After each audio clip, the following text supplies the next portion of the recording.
Kepala Dinas Kebudayaan Jakarta nonaktif resmi jadi tersangka kasus korupsi. Jakarta, Kejaksaan Tinggi, Kejati. Jakarta resmi menetapkan Kepala Dinas Kebudayaan Jakarta nonaktif, Iwan Henry Wardana, IHW, sebagai tersangka dalam kasus dugaan korupsi terkait penyimpangan anggaran kegiatan Dinas Kebudayaan DKI Jakarta yang bersumber dari APBD.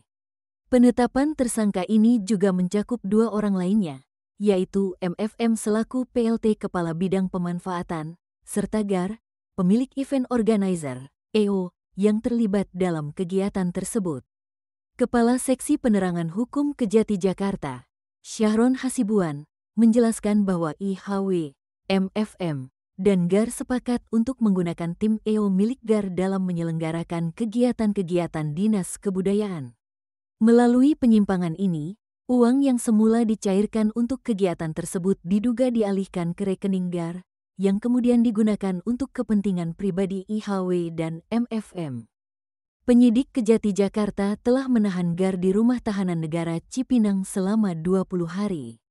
Namun, dua tersangka lainnya, IHW dan MFM, belum ditahan dan akan dipanggil kembali oleh penyidik dalam waktu dekat.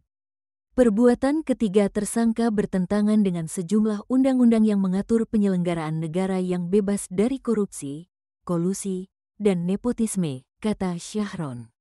Mereka dijerat dengan Pasal 2 Ayat 1 dan Pasal 3 Undang-Undang Tindak Pidana Korupsi. Sebelumnya, Iwan Henry Wardana telah dinonaktifkan oleh penjabat Gubernur Jakarta, Teguh Setiabudi, terkait dengan kasus ini. Pengusutan ini juga menyusul temuan stempel palsu yang digunakan untuk memanipulasi laporan kegiatan dan mengakali anggaran di Dinas Kebudayaan Jakarta. Kejati Jakarta menduga kerugian negara dalam kasus ini mencapai lebih dari 150 miliar rupiah.